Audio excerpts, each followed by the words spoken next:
Hello, screenwriters, and welcome to Writing for Screens, the screenwriting step-by-step project, episode 185. My name is Glenn Gers, and I come to you every Monday through Friday, if I can make it, Pacific Time, 3 p.m. I am doing this to let you look over my shoulder, share my screen as I write a script, because I think that that is an under-taught part of the art of screenwriting. The actual scene-by-scene, line-by-line process that you do to take the ideas in your head and the plans that you've got, turn them into an outline, turn them into a rough draft, turn that into a rewrite, get that into a script. I am not talking about a particular type of script. I am not saying that this is the only way to do it. It's just the techniques that I had to teach myself in a 25-year career writing for movies and TV, and I thought it might be helpful when you are facing the blank page. If it's not helpful, don't do it. It's not like this is the only way. It's not like this is the best way. It's just the way that I think is kind of handy. And so I'm going to let you watch me walk through it, see if it helps you. If it doesn't, well, now you know something not to do.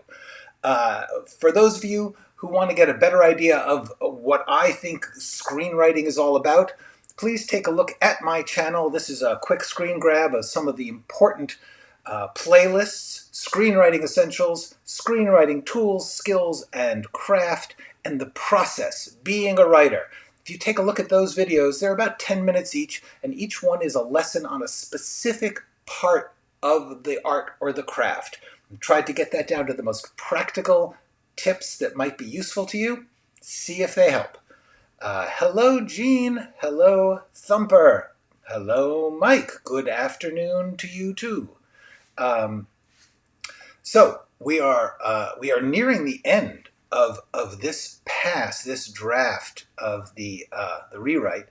So I'm kind of eager to get done with that and be able to read through the whole thing again, because there are always things that you sort of say, I just can't see that right now. I'm going to get it later.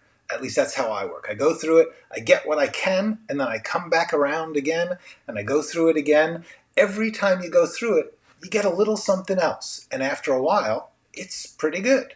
Hi, D or Die. Good to see you. Once again, my advice is just get what you can when you can. And if you keep doing that, if you keep doing what they call passes, I'm going to do a pass. Sometimes you'll just do a certain section of the script. Sometimes you'll do the whole thing from beginning to end. You'll be looking at one character or one element like the dialogue or the pace. Whatever it is that you're working on, just get that right. And then the next time through, you'll get something else right. And pretty soon it'll be as right as you're going to get it. Good. We finished that part. And like I said, I'm going to have to go back and deal with this Zoom meeting, because I keep taking them in and putting it out, taking it out and putting it in. But for the moment, I do know that at this point, the entire gang has to be talking. Yes, it did, and it changes everything. Now, this is the section that I'm kind of not feeling great about.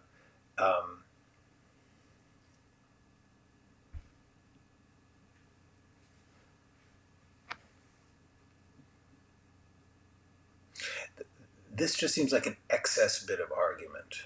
So I'm going to see if I can take it out. Boom.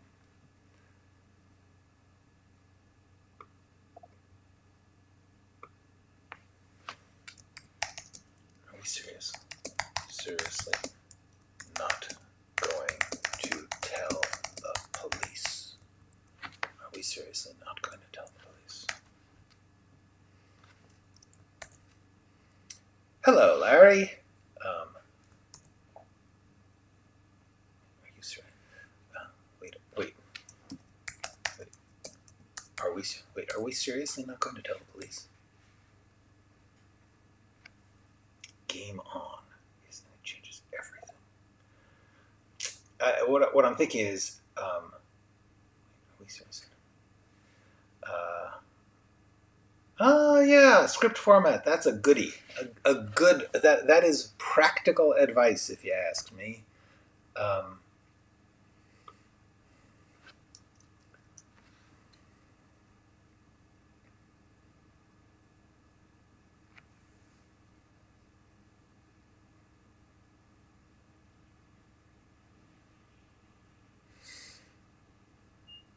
hmm. All right, now we got this thing.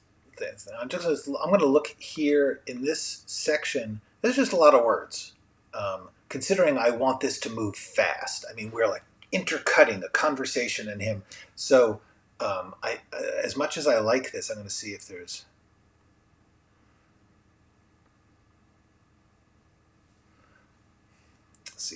any.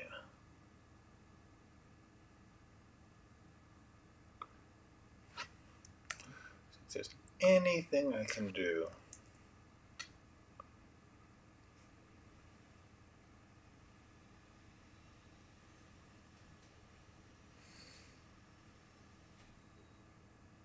All right.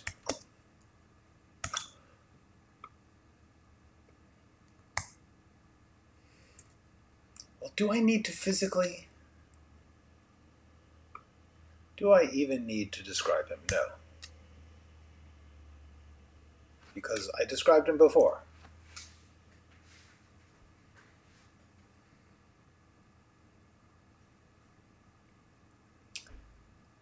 I'm going to assume that goggly means something in Swedish or Norwegian. Norway, right? Norwegian, that I should know for that it's a hello.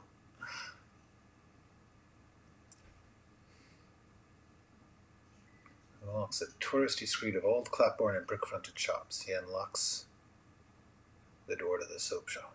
Jingles. Okay, well, at least I cut some words. Um, all right, so marvelously homey and full of. Well, if you're writing through a writer's block, you don't got a writer's block. Good for you. Yes, if you're writing through doubt and boredom and frustration, writing through it is still a really good thing to do. Um, I honestly, I do have to say, when you're having trouble, I am a big fan of stepping away for a bit, but only if stepping away for a bit means you're going to come back soon. um, all right, all star, Tavana, nice work. Um,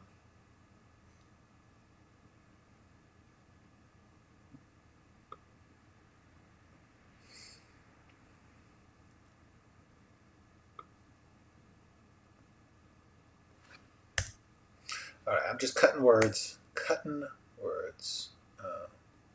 So you've got touristy old clapper, and then we have homey, richly colored scents. Do I really need? No, I do not.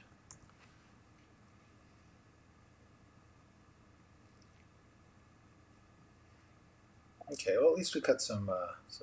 Hello to Canada, Marty Mac. Good to have you join us. I'm very glad to see you here. Um,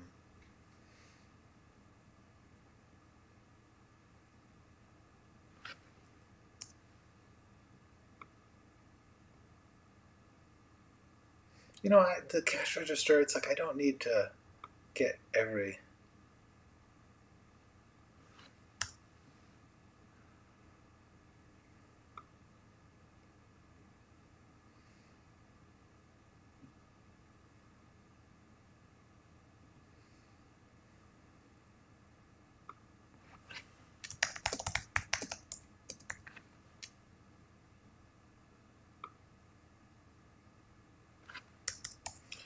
All right.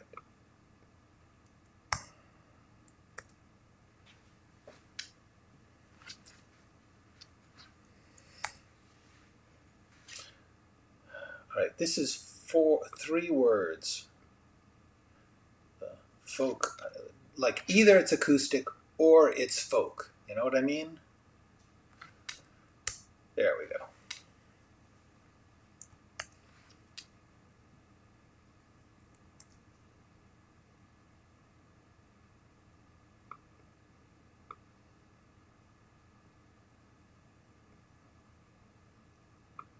Actually,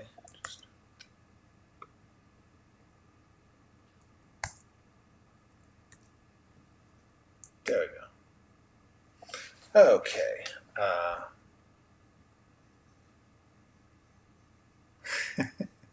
My grandfather had a brick by his typewriter, and I asked him what that was for, and he said that he would pick it up when he had writer's brick.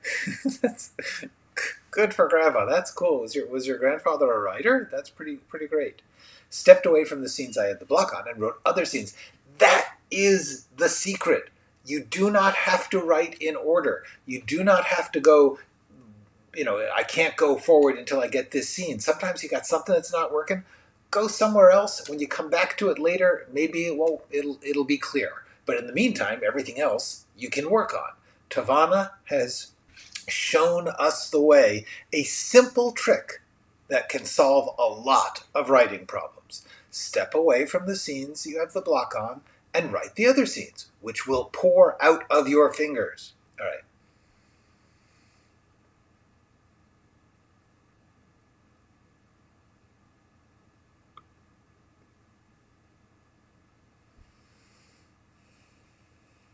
Okay.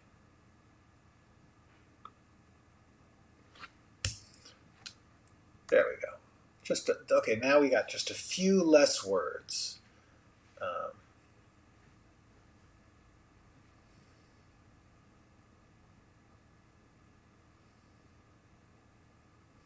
All right. So,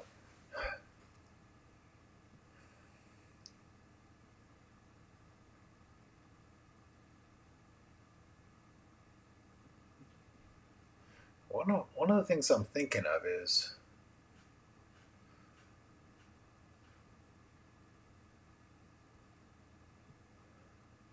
but he said that he stopped.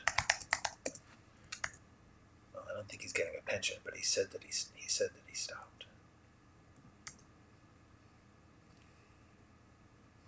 All right. What I'm thinking is, I think we need to move this stuff up a bit because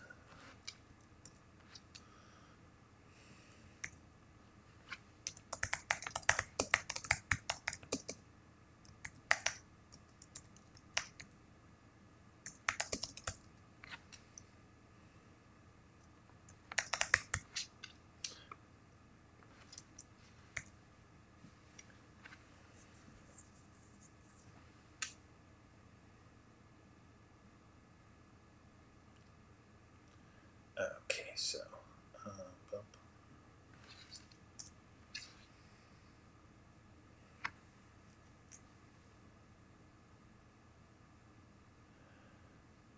what do we even mean by evidence? The call is evidence. That's it. He confessed. The call is he confessed. The call is evidence. He confessed. And he confessed.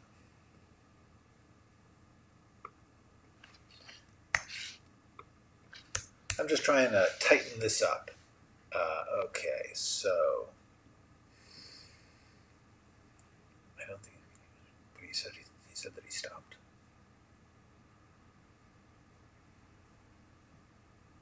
But I believe him when he said he stopped. But I believed him but I believe that he stopped. But I do believe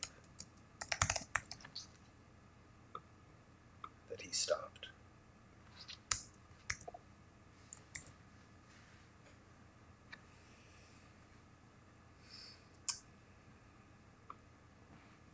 See, this, I want to keep this all together because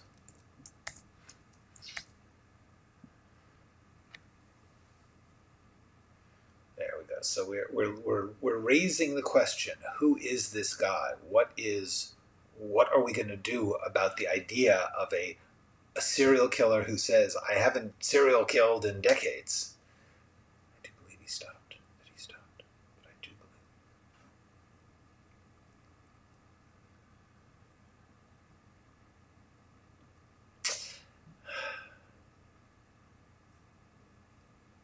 He said he stopped.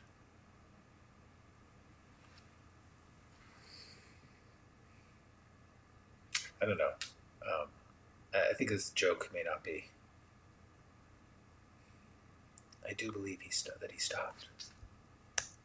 I do believe that he stopped. Yeah, that's better. All right. Pay for what he... Doesn't he still have to pay for what he did? And then we show... See, this is what I want. I wanted to get this concept of like, if somebody, you know, it's like sort of, if you were a concentration camp guard and then you know, go to another country and the war is over and 40 years later you've been a you know, school teacher and taken care of the poor and been really great. What do we do with that? That's an interesting puzzle.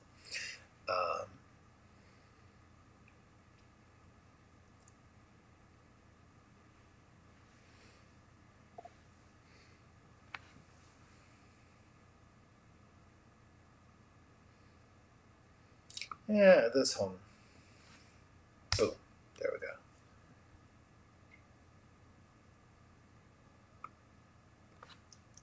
There we go. Oh, look at that. Look, I am now pleased. This is...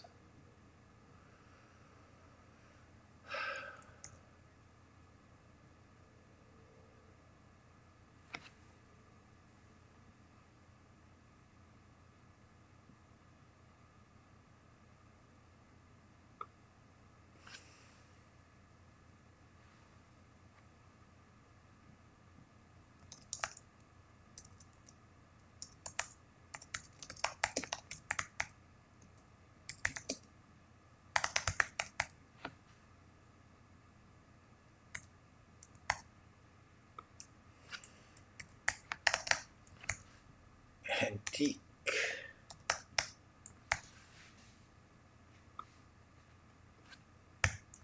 There we go. That's better.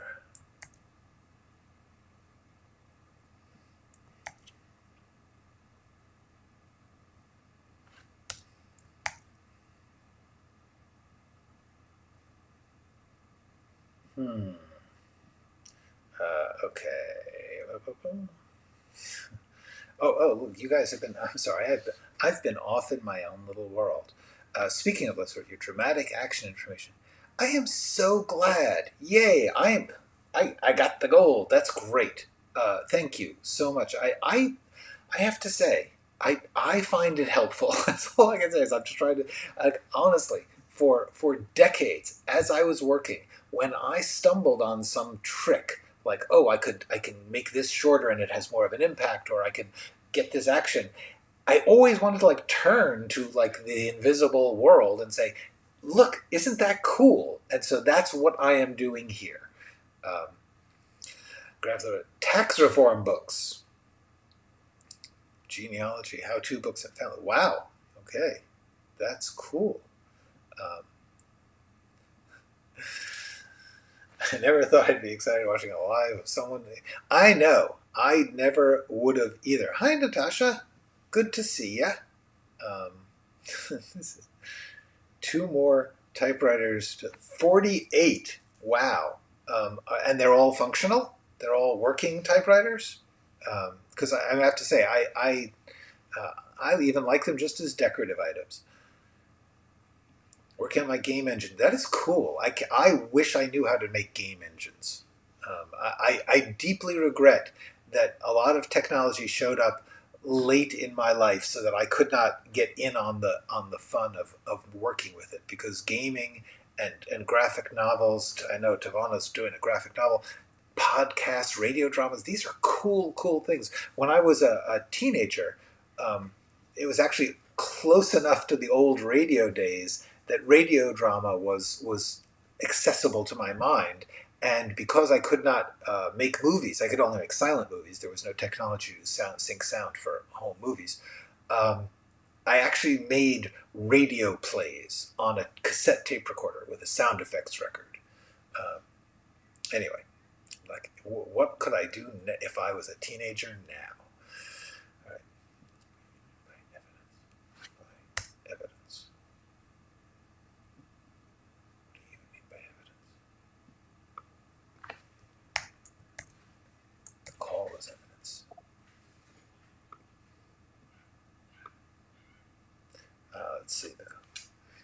That's a weird noise. The call is evidence. The call is evidence. He confessed.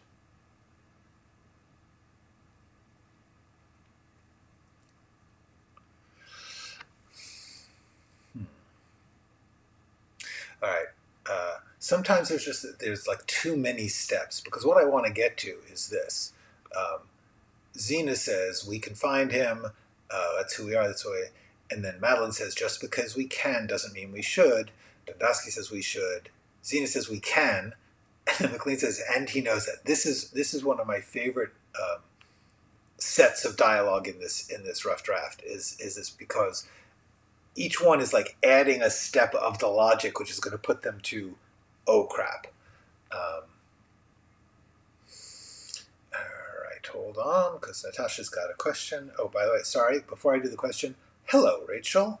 And Larry, thank you. It is never too late to learn. That is true. Unfortunately, I learn really slowly. I mean, this is painful for me to admit, but I mean, like the stuff that I'm telling you guys, it took me like 30 years to learn that. Now I've got it down to 10-minute bites, but it took a long. I'm very slow to learn things. How do you write it when a character is having flashbacks while another character is talking? That is actually an interesting thing. This is how I would do it. For instance, it depends, but I think that I would do something like this. Cameron blinks, startled, seeing something no one, or here, remembering, and then whatever the flashback is, her uncle being dragged away by dragons when she was 14. Fire erupted from their noses. Her uncle shouts. Her uncle's shouts, lost in the roaring. Okay, so what I would do is this. Oh, not that. This. No underline. Just the. This is how I would do somebody having a flashback while other people are talking. It's something like, and then maybe young Cameron watches him vanish, awestruck. Like what I would do is put it in italics, intercut among the thing you're trying to do is give the impression of the intercutting. If you stop and actually put a slug line there, or you write intercut, you're killing the flow. So this is how I would do a flashback, by doing it in italics, and by saying when she was 14. We are understanding that this thing that's intercut, that's interspersed with the dialogue, is somehow other. It is somehow not recognized by the other people. That is how I would do that. Does that explain it? Yes. Yeah. Yeah, I was too. My character was abused by but yes, he is flashing back. Yeah, absolutely. Getting her. No, that is a completely fair thing to do. Yeah. Yes, this is how I would do that. I would have except instead of the dragon stuff, which I deliberately did in order to make it not that you don't get all caught up in what I'm writing. That's what I've actually just said it over and over, so I'm stop saying it. That's how I would do that. Let me know if that helps. It should, because that's my answer, at least. All right. Yesterday, you recommended your video about the character's goal, and it really helped me to understand how it works and how. Oh, you are welcome, Di. I am glad. I'm super glad. That is so great. And yes, it does take 20 years to be an overnight success. Cool and groovy. Okay.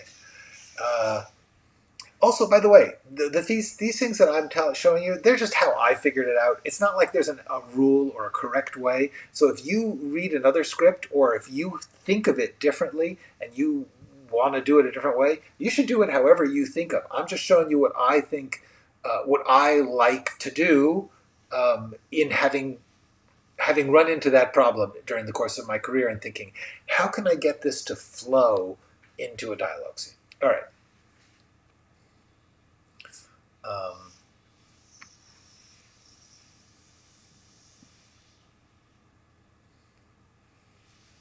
Okay. What do you mean by evidence?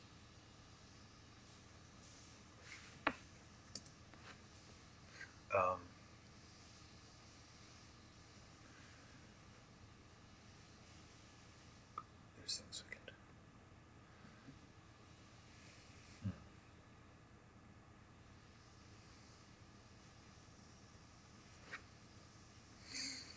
All right. But we don't know who he is a dumb line, so I'm going to cut that out.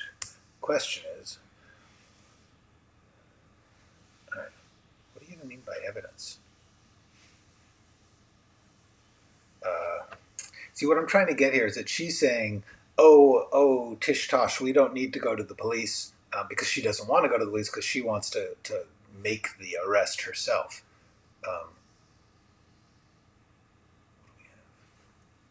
What do you even mean by evidence? The call is evidence. The call is evidence. It is.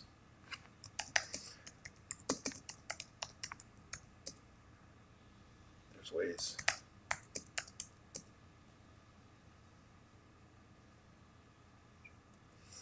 There's ways to find out where.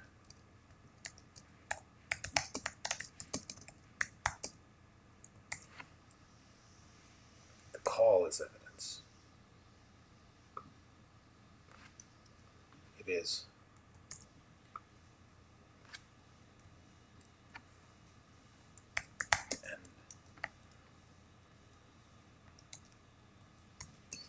And there's ways, and there's ways they can find out where it came.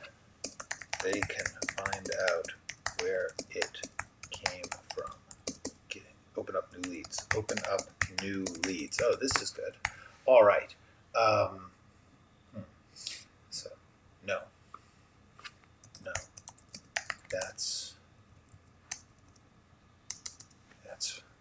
That's our job. No.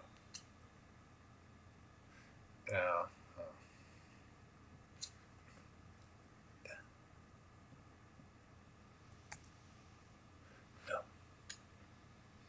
Okay, now the point is that Zena's got to try and argue against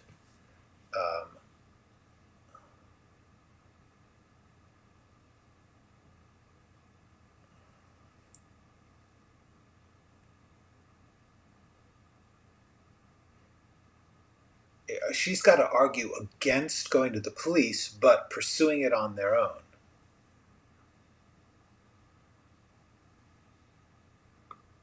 No, we don't give things to the police. We don't give leads to the police until we know what they are. We're web sleuths. We're web sleuths.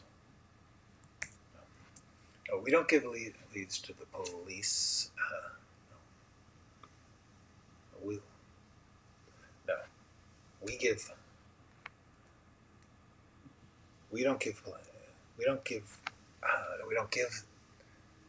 I'm trying to keep it really short, but at the same time, this is very important. We're web. That's what it is. I've got it backwards. We're web sleuths. We put it together. ourselves, and then we give it to the police. Then we give it to the police. See, this is her. This was what she was in. There we go. We're web sleuths. We put it together. We put it together ourselves, and then we give it to the police.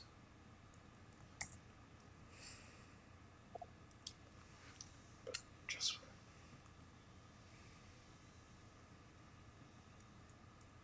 now, that makes Madeline's line not quite make sense. But should we? I mean, just because we can. But just because we can doesn't mean we should. Just because we can doesn't mean we should. We should, and we can. And he knows that. Boom. Okay, that's not bad. That's kind of... Donnie Cates, you challenged me to a write-a-thon. Explain yourself, sir. I do not understand what a write-a-thon would be. So tell me. By the way, good. Thank you. Great, Natasha. I'm glad. Using a different letter to start each character's name. That was great advice. Yeah, especially if you're using a software like Final Draft, which autofills, because, man, does that get annoying. Hello, Chez. I'm sorry. You said it's just Chez, right? Chez, yeah, okay. Anyway.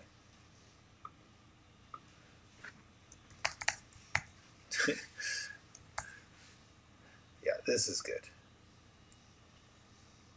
It is. They can find out where it came from. They can find out where it came from. They can find out where it came from. That's so lame. I want something that's like techie or snazzier. They can track where it came from. Yeah, at least track.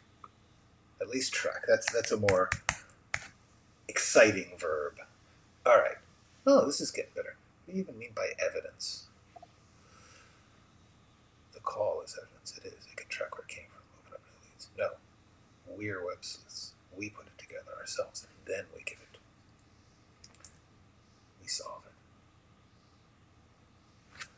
We solve it ourselves, and then we give it to the police.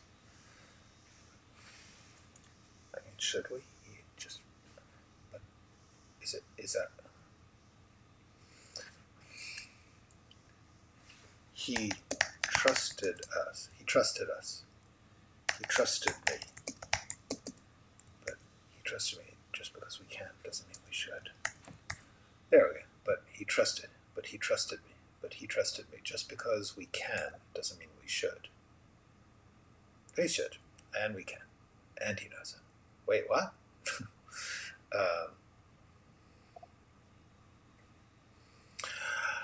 My pilot is currently in the early stages of being cast as an audio drama. Wow. Cool. That's great, Natasha. How exciting. Definitely. Gee, Donnie Cates, I'm disappointed. You have not explained the challenge. Let me know. Understand. This seems like was that just a passing troll? Yes, congratulations.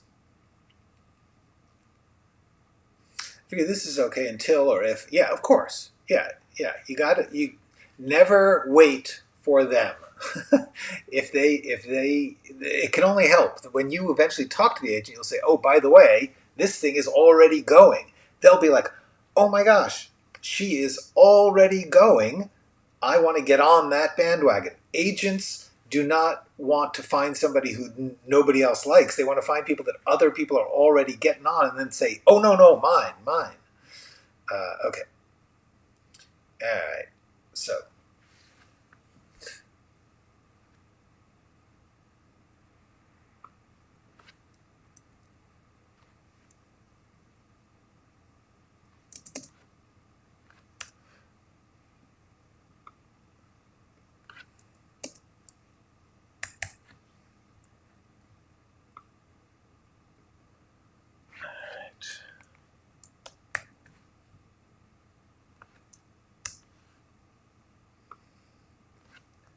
I am changing these italics. Usually italics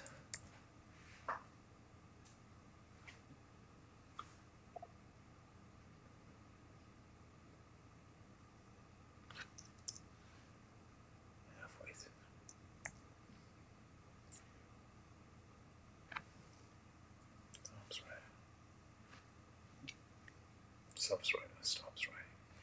Specials of the day on a chalkboard. Oh, you know what? On a specials of the day chalkboard, he's in the middle of the, because if he stops writing specials of the day, then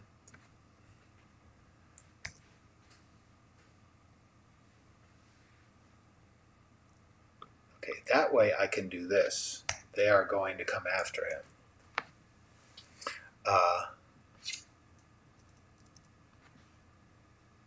No, I think it was better the other way. Yeah, this is one of the things where I'm doing a typographical gimmick just to give a sense of the way that they would like zoom in or something.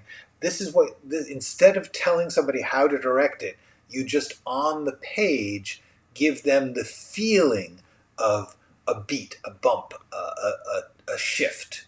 That's what this is.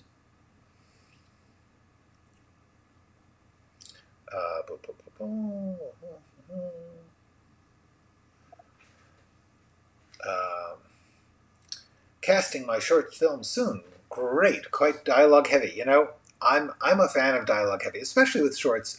It's cool. Good actors are hard to find. Any advice? I don't know whether to strip back the dialogue. Well, two people meeting could be small on dialogue, but I did a hold on here. Let me just quickly check. Like I said, I've made a list for myself of all the videos that I made, and I need to check the list because I did something about actors. I answered this question.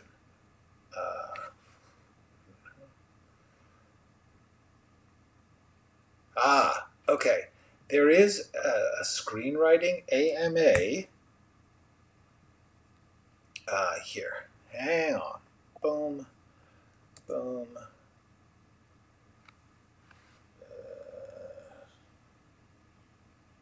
Option return.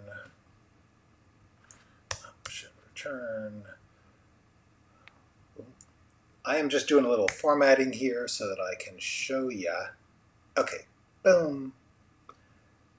There is one of these. How do you write for non-actors or bad actors? I went into it a little bit in detail in one of my screenwriting AMAs. I don't have the link to hand, and I don't know how I'd link through this anyway. So this is just, look in my history here for this episode. I did actually go into that in detail. The main thing I would say about when you're working with non-actors, oops, boom.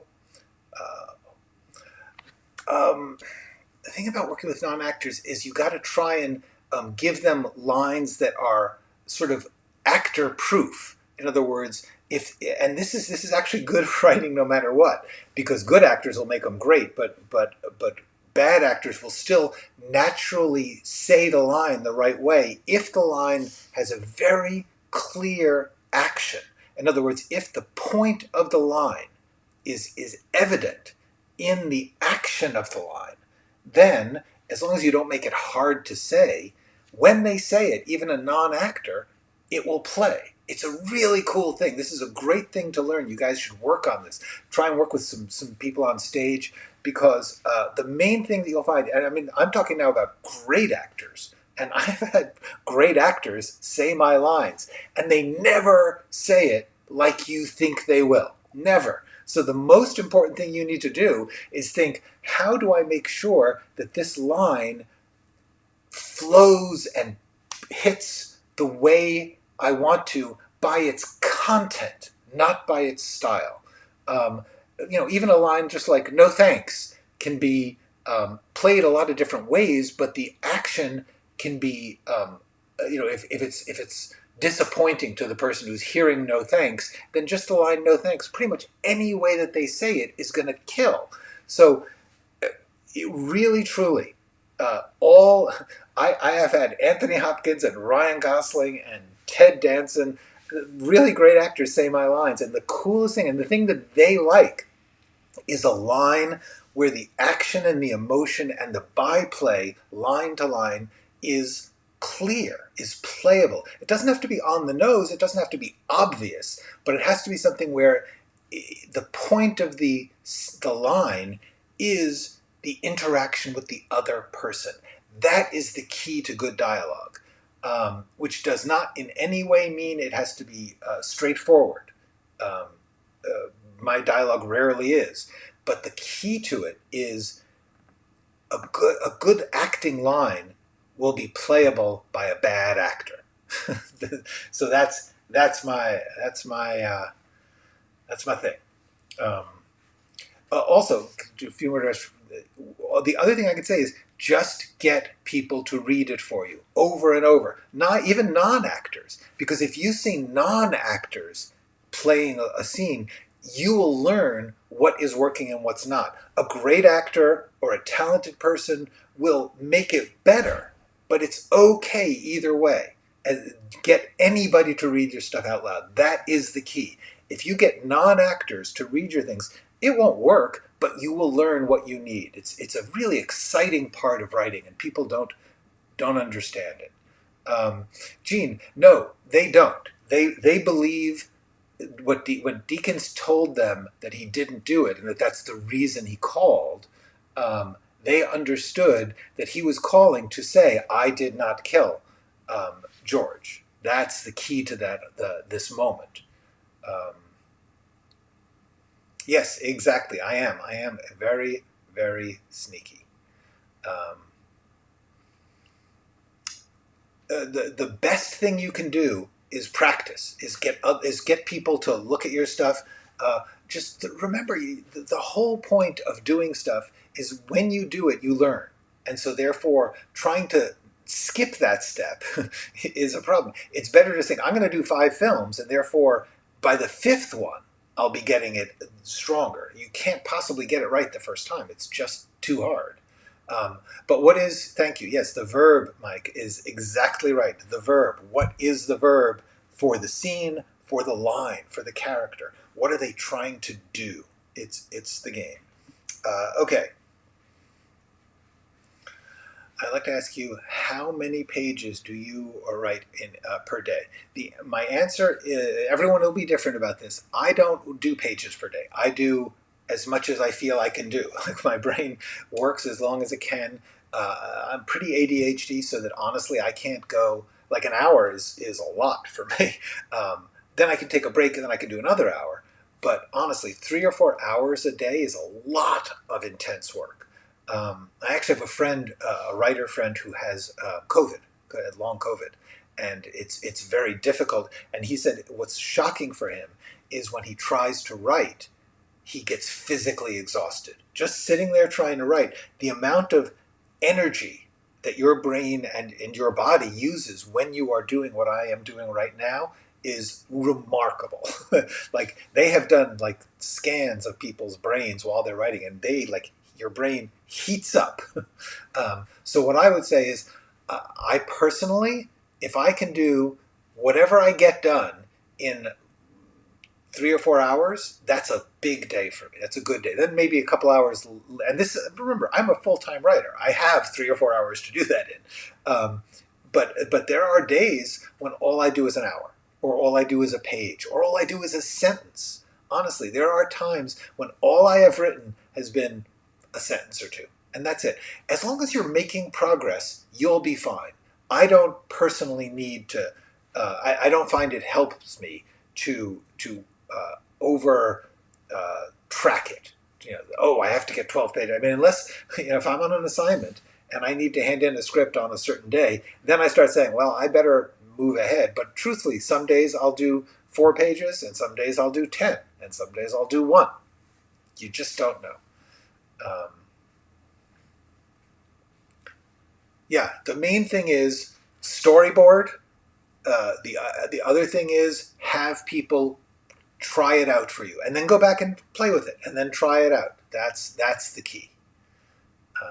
Yep, 1 to 5 pages. That sounds like a lot. Yes, you do need to make it as good.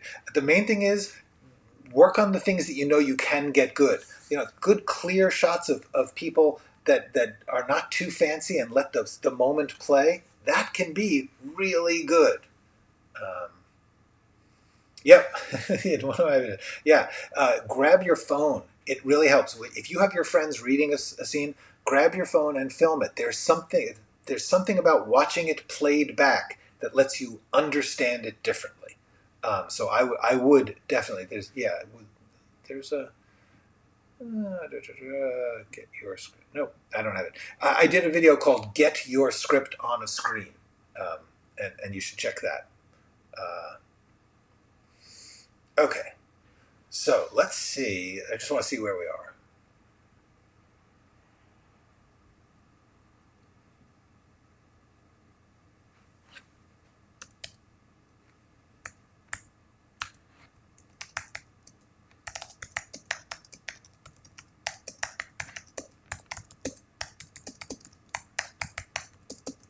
He's going to realize that call was a mistake, and he's not an idiot. So he's going to want to erase that mistake.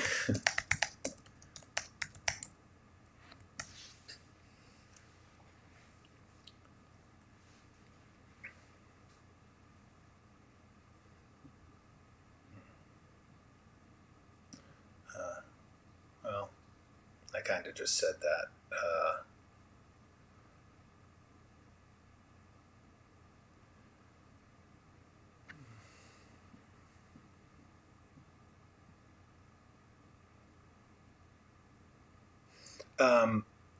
Yeah, Marty McTry. If you have an editor, great. I mean, very often, student films, you're your own editor. Um, but actually, the main thing I want to say here, Ches, um, you have a good premise. It's original, and you need to make it as good as you can.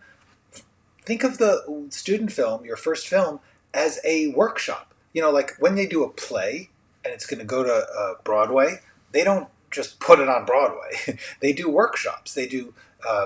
They for a long time they used to do out of town tryouts. They would go to smaller cities and do the play and see how it plays and rewrite it and fix it. You should think. Films. Who says you can't do the same film 4 times?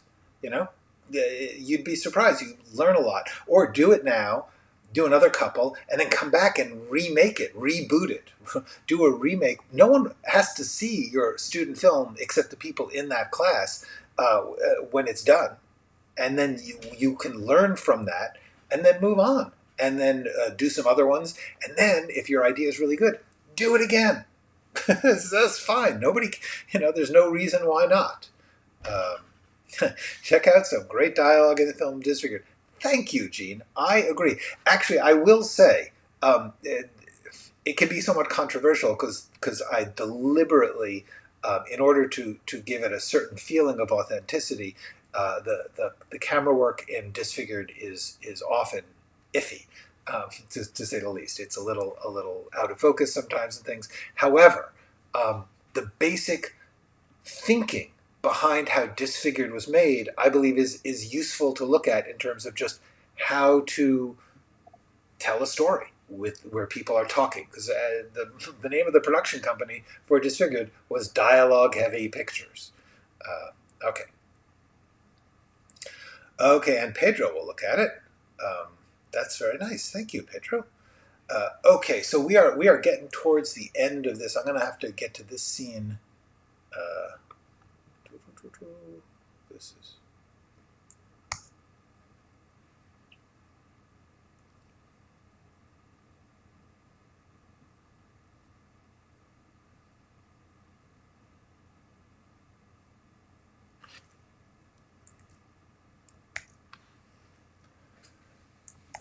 All right. So here's the thing. She's saying, I don't want to be a part of that. It doesn't matter what we want.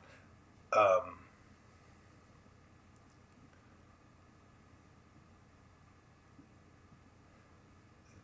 this isn't right. A part of that. Part of what?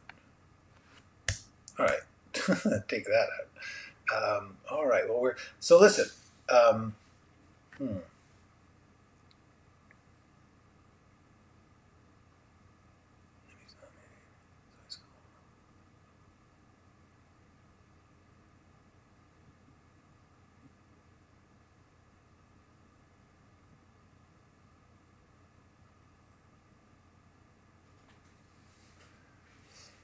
see, this is the good stuff.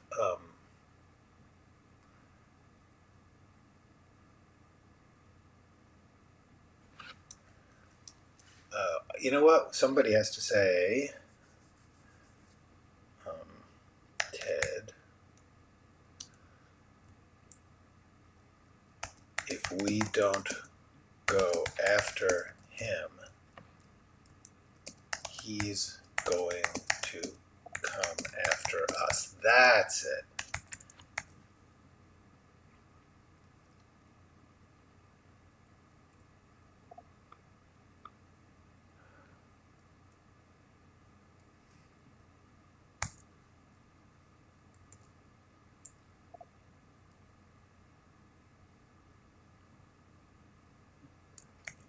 It may not.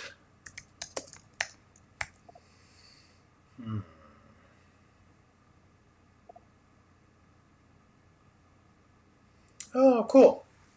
Discord. Yeah, there's writing groups on Discord.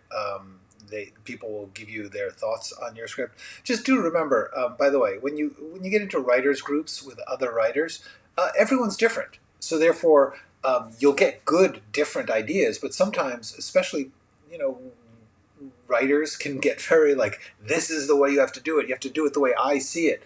You don't. You don't have to do what they say.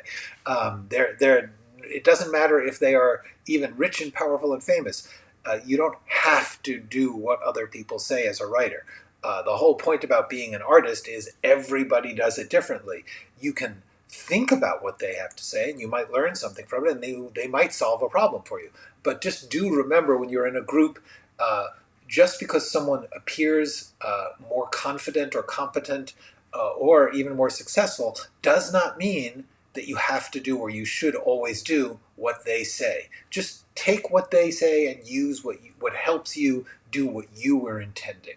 I only say this because I do know some people who collaborated their things to death. That they got notes to the point that they just lost their own vision. Okay. Hi, Matthew. Oh. Yes, alas. You are entirely welcome, Tavana. Thank you. Wow, this is very. Natasha is telling us about this Discord group called Script Camp, which sounds great. Where can I find it? There are things. Other things have a charge. Depends. Okay. Yes. Yes. Pedro is right. Don't rush it. Make it work when it's done. Don't rush it. Okay. So, Ches, if you send me your email at writingforscreens.com, contact me. It will open up an email. You can send me your email. I will send yours to Pedro and Pedro to yours. That is something that you can do. As long as both parties agree to the connection, and as long as we are all careful and wise, that's it. Okay, I am going to get to signing off here because it is the end of the hour, and I just have to alert you. For the next week, starting tomorrow for a week, I am not going to be live streaming. I have got some personal business to attend to. I'm going to put up a little notice in an hour or so. So, yeah, that's it. Pedro and Ches, email me, writingforscreens@gmail.com, and I will connect you. All right, so the point is, I will see you guys in about a week, June 8th, I think. You will see a notice, a little video will go up in a little while explaining just that I got some stuff to do, so I will not be live streaming from tomorrow till next Thursday. Okay. Cool. I am very, very glad. You are welcome. You are all welcome. Mike, and also Mike, I appreciate all the thank yous. You don't have to thank me so much. Okay, thank you. Thank you, Thumper. All right, you guys know what you should be doing while I am away. Go write something.